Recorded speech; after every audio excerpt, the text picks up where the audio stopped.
Hey, this is Crazy Talk. I'm Dave. I'm Dennis. Hey, Dennis, how you doing today? I'm fine, Dave. How about Happy, yourself, buddy? happy Thanksgiving. Same to you. Man, All full of stuffed turkey, just like the turkey. is uh is Thanksgiving your favorite holiday? Is that more, Christmas people get together and it's the giving and the things, but somehow people seem to almost gather more at Thanksgiving. Is that accurate, do you think? I think so. There's no expectations at Thanksgiving like there is for gifts and everything at Christmas. So, yeah, absolutely. It's fine. I love it. And I don't think Thanksgiving has been as commercialized as Christmas. Even Halloween is more commercialized, it would seem like. They haven't found a way to really zero in on the money other than the normal uh, turkey and things that go with that. I guess Thanksgiving for retailers is more about the day after, which is where we are today in the middle of Black Friday. Right. So, what did you do yesterday? Because you've actually been sick. Yeah, you know what? I might as well just go ahead and say it. I tested positive for this damn virus. I have got the COVID. I like to call it the COVID. You could call it the Chinese virus. You could call it a number of things, but officially I have COVID-19 or the coronavirus. And how did it affect you? You know, the best I can tell you right now, and today is a little bit different, but the best I can tell you right now is it's a pretty bad case of the flu. It really was it was really not a fun night Saturday. And Sunday, I always spend the day watching football. And if you ask me right now if I even remember the games that I watched Sunday, I'd be hard pressed to even tell you anything about Sunday other than I know I must have had a fever.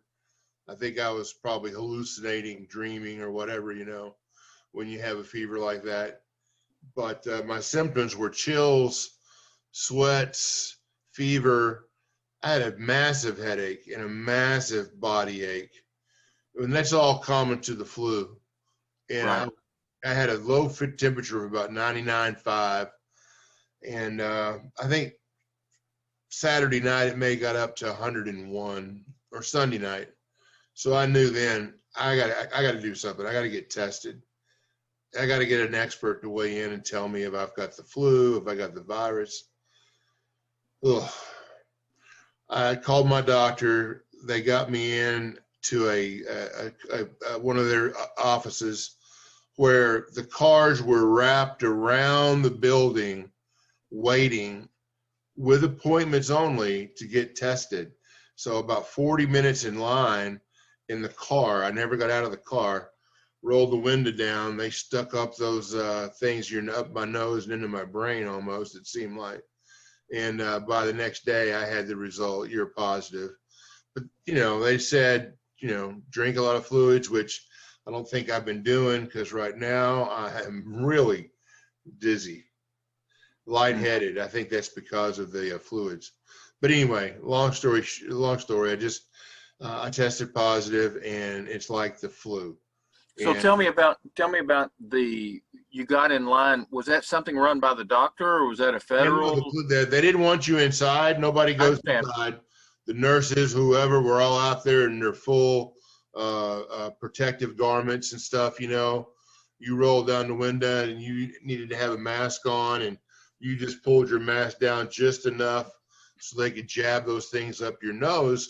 And they wanted you to keep your mouth closed because as they jabbed up there, you have a tendency to cough or gag, and they wanted to keep your mask, in place. So it was a drive-through kind of deal. By your doctor or was it federal? By my doctor through his office. So I don't know what I'm going to get charged. I don't know. I have no idea. I needed to know. And I really wasn't good at being able to find the right place to go. When you're not sick, oh, they're testing at such and such. Oh, yeah, there's no charge for testing at such and such. But then when you're sick, you're just like, just tell me anywhere. I'll just go anywhere. I just need to do this. I need to get this done. So And did they get your information beforehand or when you yeah, pulled up or when you I had got a in line or what? Yeah, I had to have a video conference with my doctor. Right. And he reviewed the symptoms and says, yeah, you need to come get tested. No, I mean, when you got in line. When I got in line, they already had all the paperwork on me done and everything because I'm one of their patients normally. So they just came and verified everything with me and said before you got up there to get the deal up your nose. Yeah. They had sent somebody out to make sure they had the right information and everything for them. Huh. So when I drove up, they're like, "Hey, Dave, how you doing? All right, pull your mask down just a bit. We're going to stick these up your nose. Just be still. Try not to cough. And if you do, keep your mask on." That type of thing. And well, it's been almost a week now. How do you feel? I feel really weak. But the good news is I'm in day 4 or 5 of this. At least. The fever's gone. Although right now I feel so lightheaded and stuff, I'm probably dehydrated. I'm going to go drink a bunch of Gatorade and water and some stuff here in a moment and when we finish our little talk. But right now, knock on wood, I feel very lucky that this is probably what you would call a mild case. I think now I understand why sometimes you hear football players, other players get it, on Monday, yet they're on the field on Sunday, because I can see I'm cleared to go back to work on Tuesday. If I don't have a fever, I can go back to work. And that's just 1 week, basically, from when I get the test results. So, so did you have to notify the school? Because I know.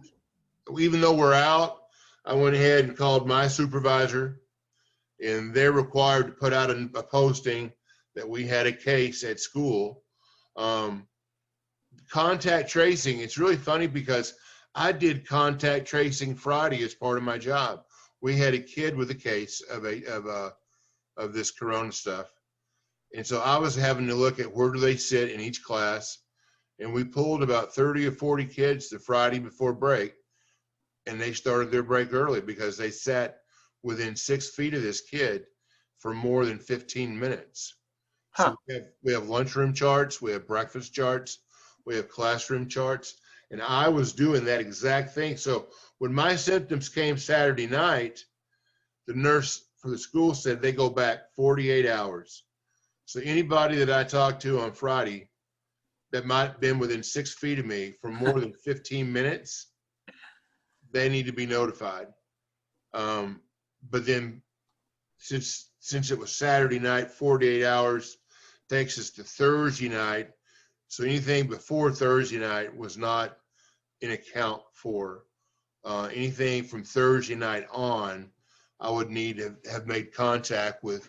Had I saw you or something and we were hanging out just shooting the bull, I would have to say, hey, buddy, I know we were probably more than 6 feet apart, but if you need to be cautious or maybe think about getting tested because we were together for a long period of time. So that wasn't the case. There wasn't anybody. I saw a number of people Friday, but maybe 5 minutes. Hey, how you doing? What's going on? Hey, what's your seating chart look like? Let me see this. Hey, would you mind showing me this or do that? I had one teacher conference that lasted 15 minutes or more, and I was within 6 feet of the teacher. So they had to notify her that she probably should get tested. I don't know if she's on quarantine or not. What does the 15 minutes do? I mean, why not just 5 minutes, get coughed on and go away? I think it's a CDC thing that the school district has adopted to try to follow whatever the CDC has in place. Right. I think they feel like if I just brush by you and go, hey, Dennis, and you go, hey, Dave, the chances are very, very remote that you're going to catch it from me. But if we're within 6 feet for an extended period of time, then there's probably bound to be some type of interaction or a cough or just anything to where, we've shared the same stapler or we're in the office and you ask for a pen and I hand you a pen so that you can sign something. And, I guess it's the CDC thing and the district's adopted that as being within 6 feet for more than 15 minutes at a time. Okay. Well, that makes sense, I guess. Huh. Well, so what'd you do yesterday? What'd you do Thursday? To me, yesterday was Turkey Day, and I already bought turkey. I was planning on making a trip to see my parents. I Well, they're know. both in their 80s. There's no way I'm going now. So all the stuff that I bought, because I was actually bringing dinner to them. So I had all the food here. So I you had ate. all the feast. You ate well. Well, and my parents are so fortunate. They live in a neighborhood where everybody looks out for each other. And their neighbor, Ralph, called about 10 o'clock. Hey, do y'all have food? He knew that I was supposed to be coming and wasn't. And my mom said, yeah, we don't have anything really for Thanksgiving, but we've got food. And he goes, well, my son has got extra food already, and we're going to set it aside for you, and I'll bring it over this afternoon. And Ralph, the neighbor, brought them wonderful plates of turkey, dressing, stuffing, green beans, mashed potatoes, the whole thing. Another neighbor brought them some dessert. So they made out like bandits. They made it great. And of course, you know, my mom is quick to do the same type of thing for them. It's that type of neighborhood that you would like, you know, that we used to have all the time, but we don't seem to have that anymore. Right. What is that? Yeah, we used to. That's the way it used to be with us. Even not necessarily back in the 60s and the 70s, but even 10, 15 years ago, we used to do more of that than we do now. So, yeah.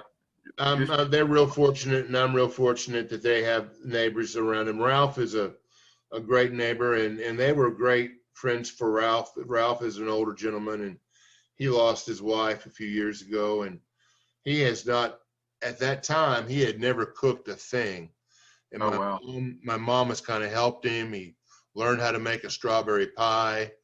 He got excited and learned how to make a few other dishes, and he's survived very well. I thought when his wife passed, it might be one of those that, you know, they were so tight and had been married for so long that he may or may not make it, but he's adapted.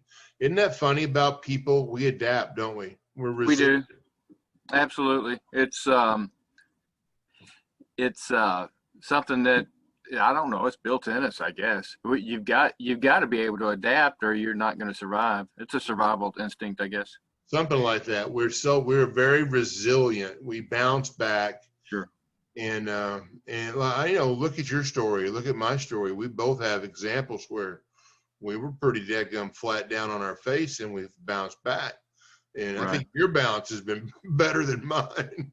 But I don't know about that. We've made that at all. We've made some good bounces, both of us have, but we know what it's like to be down, and we know what it's like to be up. And I'm so lucky that this seems to be a mild case of this thing. I'm not in the hospital. Nobody has said you need to go get in the hospital. I'm a big fat guy, so you would think that would be a high risk person, but so far the fever is already broke.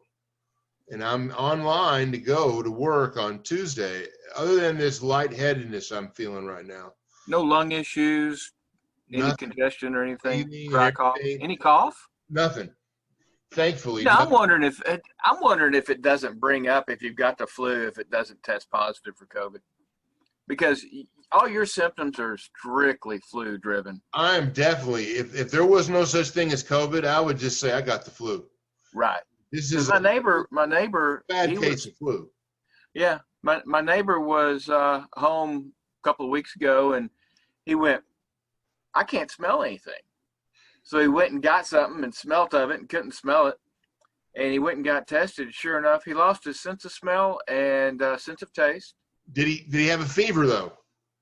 A low fever for like a day. Yeah. Had a little bit of a cough though. Had the dry cough with it. Yeah. There's all the symptoms that you hear about. They have a list of things. Some people get a Z-Pack from their doctor. Mine just said, believe it or not, one of the main things they wanted me to take was Prilosec OT. I don't know what the drug in Prilosec OT is, but they wanted me to make sure I'm taking that, and they wanted to make sure I'm taking zinc, vitamin D, vitamin C, Tylenol. And I said, what about NyQuil? They went, oh, sure, not that NyQuil is going to do anything but knock you out at night, maybe. They don't know I have the secret weapon. I've got hydrocodone here because of my leg, and that helped the body ache on Sunday more than anything. Is Really? loading up on the hydrocodone. But all those things are gone. I just feel weak. I just feel weak, like I've been through something. I kind of feel, if you ever had surgery or stuff, how you just feel groggy. Does that make sense? Yeah, absolutely. Yeah. All right. So enough of that crap. Hey, I got something. Tell me. Have you heard of Oculus? Oculus, like the game where you put the things on your face? Exactly. Yeah. Have you done that? No. Do My you have grandson it? came.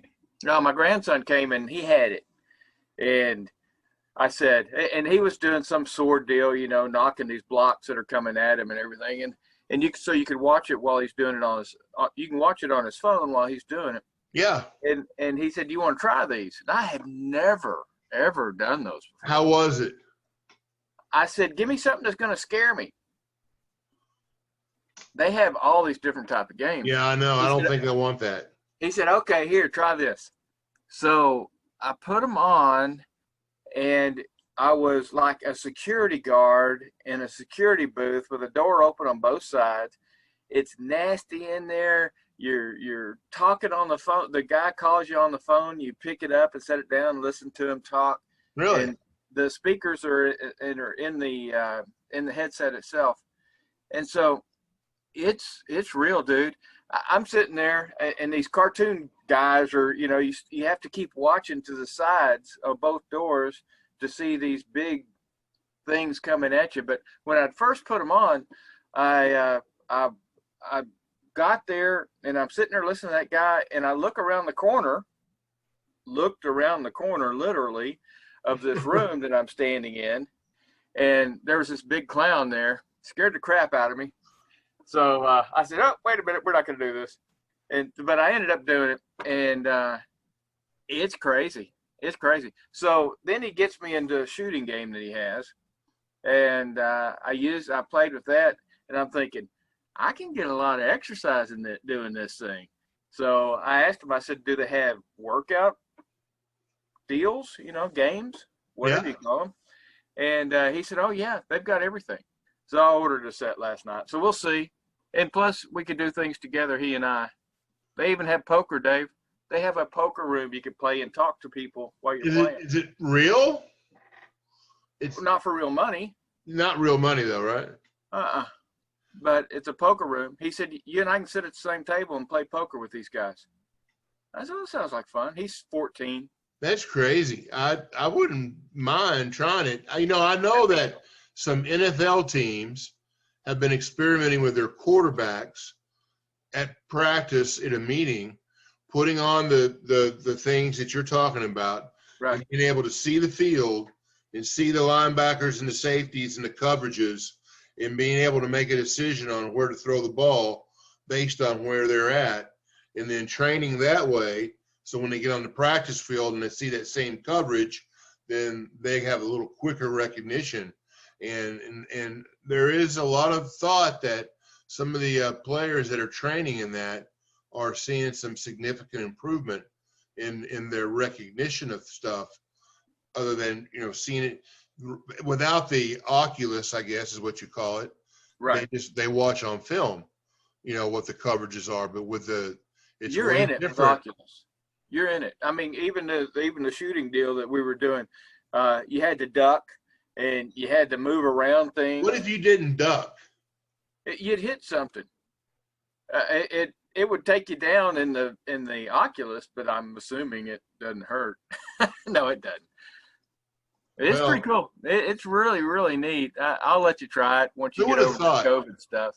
Who would have thought, buddy, that 10 years ago we would first of all be talking to each other like we are remotely, then have a disease that nobody's ever heard of, and then playing a game that makes absolutely no sense almost now, that you were shooting or being shot at and playing poker all virtually in some other kind of world. 10 years ago, Dennis, I mean, we would have thought that's crazy, right? Yeah, absolutely. I mean, we bought him something 3 or 4 years ago for Christmas that it had some other things to make that work, but it wasn't near the quality that this stuff is today. You know, Yeah. that was something my dad always said. My grandfather liked it, all the newest stuff. He died in 1969, right after the landing on the moon in 69 in July. So it was probably 5 or 6 years, 7 years later. My dad and I were together, and because of things like the technology that we learned from the Apollo missions and everything, and in the military, you know, it comes over into the world, and to just you and I to be able to use the stuff that they were using back then. Yeah. So from Velcro to you know, all the videotapes and stuff. And so my dad said, you know, one time he goes, "I wish my father was still alive, your grandfather, so he could see all the technology." Well, my dad died right when the iPads were coming out. Oh, yeah. And we'd gotten him an iPhone, and he was Uh-huh. reading on his iPhone, but I really wish I'd have got him that iPad when I had the opportunity. And I've been think, now, yeah, I've been thinking about getting my dad an iPad because he reads his phone, oh, you and I'm need to. thinking if he's going to do that, an iPad would be so much better for him. Absolutely. You need to do that, Dave, for sure. I'm thinking about it. I just don't know. Again, I don't know. Can you Maybe just, I know he's technically challenged some, but is it not stuff that maybe you could load up on him or something? maybe I've considered it. It's a great idea, and of course, you know, he's at that point. He's 86.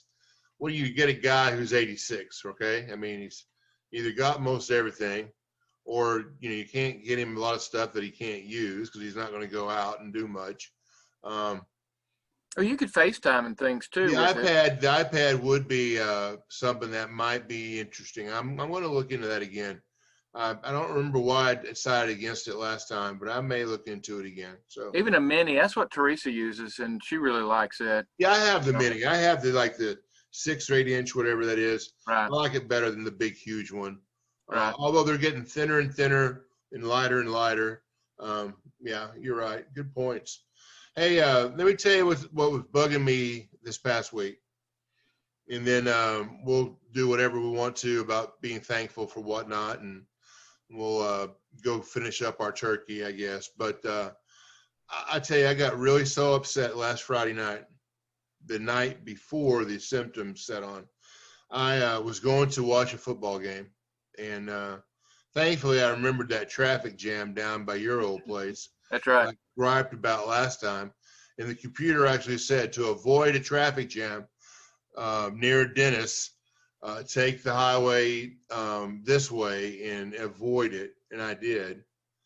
But it was dark, and I didn't have my glasses on, so I'm not the greatest driver when it's dark. So I always try to make sure I'm in the right-hand lane. I'm not a grandma type person, but if I don't know the road very well and I can't see very well, I'm not going to set any speed records. But I'm not going to try to hold you back. But apparently this big, huge truck, and I don't know how big the tires have to be bigger than the normal truck that I drive, but he's bigger than my truck because it's jacked up with monster tires and all. So his headlights are shining in right, you know, on me. And I drive a nice, good size 1500 Ram. But anyway, long Pickup story. This guy for our Russian friends. was Pickup for our right on Russian my friends. tail, and he, as soon as he could get around me, he was gone as quickly as he could be, and then he was behind the next person, and it was a 3-lane highway, and this guy literally put everybody's lives at risk by such careless driving and passing and cutting off and cutting in and swooping in. Within about a 3 or 5 minute span, he had managed to move all the way up in front of most everybody. But he had risked at least a dozen wrecks, truly a dozen wrecks.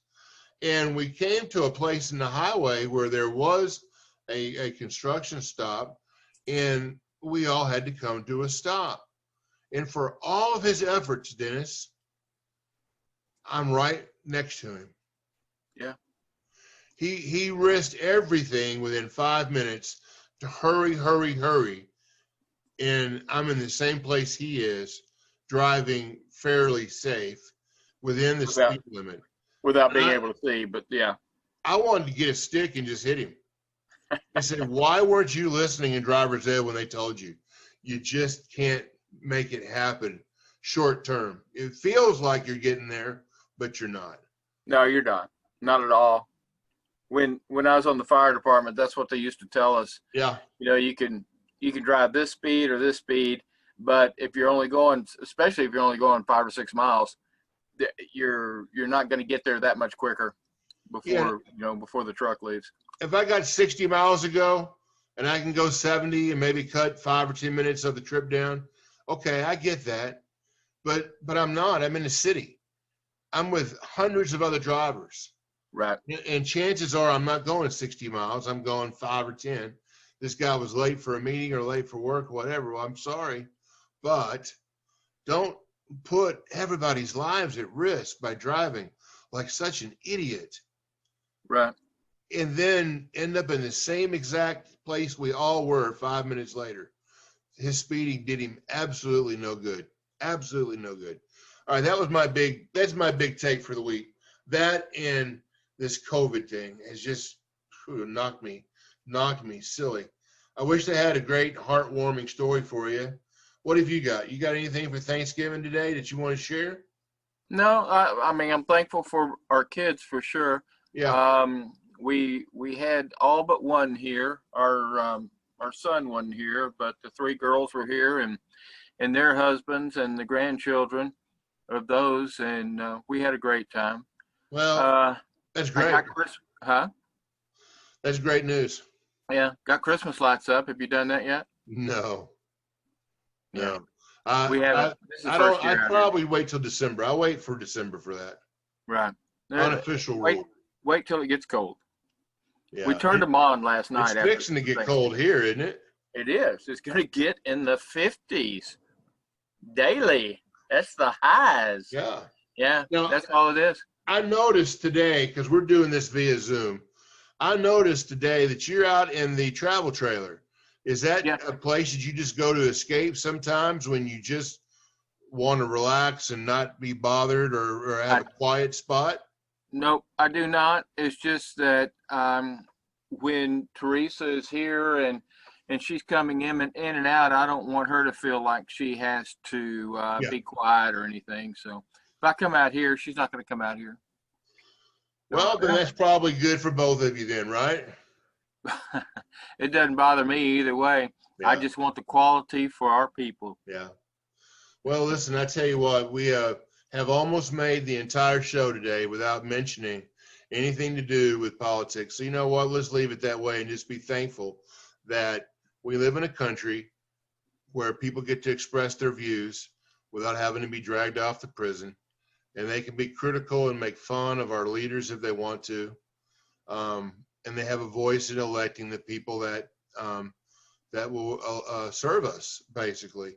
I'm hopeful that this change that our country is about to have in January, it hasn't been certified. If you go back to our last conversation, you were like, once it's certified, then I'll recognize who won. But it seems like it's getting closer and closer to that. It does. There doesn't seem to be a smoking gun out there. Nope. That you could prove widespread fraud. Was there? Probably. It possibly was. Even Limbaugh said that, hey, they were promising us something and we haven't seen it. So, that's kind of crappy. Yeah. So without all that, it's time for them to move on. It is. It's time to do a thing, and so I'm going to drop that, and I'm going to tell you the one other thing that made my week this week. Now, I'm an old man, so you're going to think, what the hell are you talking about? I was flipping through Hulu. I subscribe to Hulu. I have that and Netflix, and I got Hulu because it's a package with ESPN Plus and Hulu and Disney. And well, hell, I have to have the Disney just because all those childhood memories of some of those shows like The Lonesome Cougar and all those old Walt Disney shows from years ago. I saw Swiss Family Robinson the other day. It's been 30, 40 years since I saw that movie. Do you even remember that one? Oh, absolutely. I grew up with that. So Right. I had to have that in the package. And so I'm flipping through Hulu, and Hulu did a great thing. They brought back a cartoon series and made it an original series again. And then you would say, well, Dave, how do you know anything about cartoons? You've been working all your life. Well, before football practice at a school that I used to work at, we could only get one channel, and it'd be channel 21. And while the kids were dressing, we would turn on channel 21 and we would do our practice plans and stuff. But on the TV was a crazy little cartoon called Animaniacs. Have you ever heard of it? I have. Yep. They're supposedly, I guess they're rats or mice or something. I don't know, but they're the three Warner Brothers, two Warner Brothers and their sister Dot. And they're just crazy little guys that just pester everybody. And there's also a side show called Pinky and the Brain. Right. And I would always call my buddy at another school when that would come on and go, I'm the brain and you're Pinky. We're going to kick your butt when we play y'all in a couple of weeks. And so they would have the TV on channel 1 over there too and call back and say, Pinky's got his butt kicked, or we're the brains. And anyway, long story, Hulu brought it back. Original new episodes of Animaniacs. So just like HBO Max, we talked about a long time ago, brought back Elmer Fudd and Porky Pig and Bugs Bunny, but Elmer doesn't have the rifle anymore. Hulu brought back Animaniacs, which was last seen in 1998. Huh. That's when it was canceled. I guess it may have relived in reruns for a while, but they brought it back. And I think there are some shows that are better when you see them a second time. There are some shows they should not bring back when you see it. But it was fun. It was just something different. I don't know why. I'm a grown man talking to you about a cartoon. That's okay. I watched Wizard of Oz last night. Oh, there you go.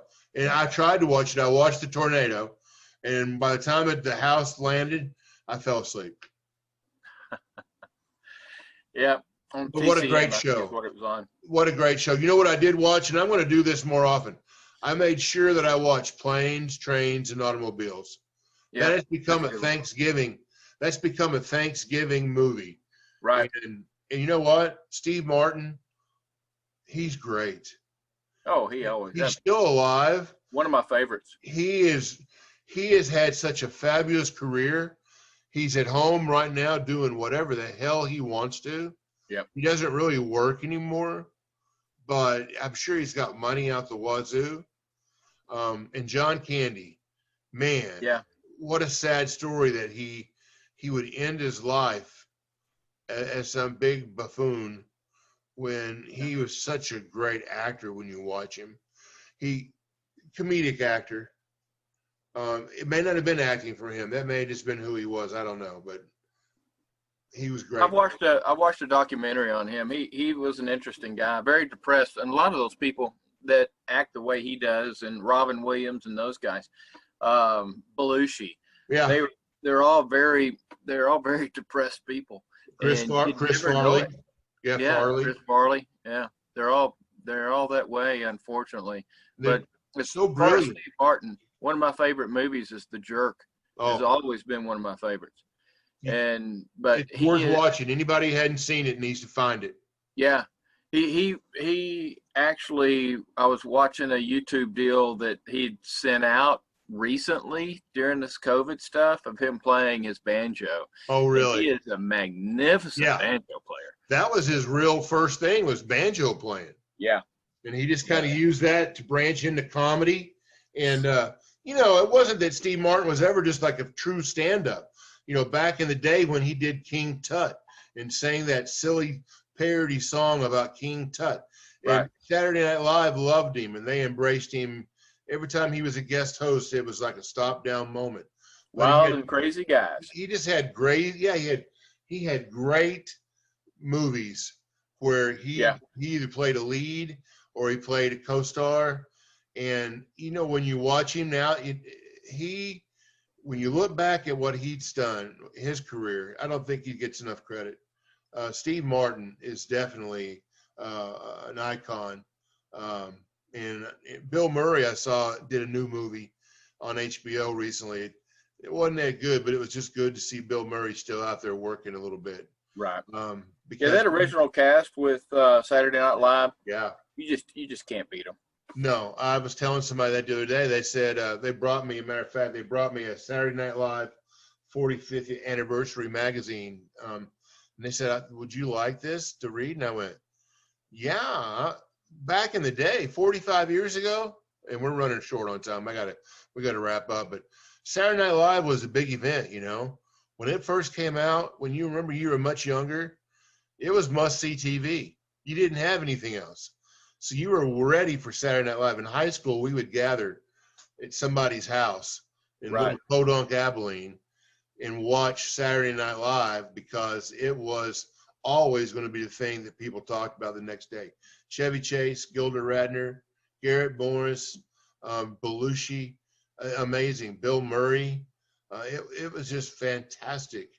So you can catch reruns on that too. Did you watch Laugh-In growing up? Oh, absolutely. Yeah. Not bad. Laugh-In was pretty good too. Yeah, that's a story for another day. Hey, man, you got anything else for us today? That's all I got, brother. Good talking to you. Great. I'm glad that you're having a great Thanksgiving, and you've seen family, and you've had food, and you've been blessed by just this time of year. And say a prayer for me that I continue to recover from this silly thing that it definitely does have. It does have an effect on you. And thank God at this moment, I can tell you it's been very minor compared to what you see on the news. So I hope you get over the flu real soon, Dave. Well, whatever it is, I hope I do too. Yep. Look, have a great day. Have a great week. And what is it we like to say these days now? Just do a better job. Better job. All right, man. Be See good, you, buddy. man. Talk to you soon. Have a All great right, week. Take care. All Bye, everybody. All right.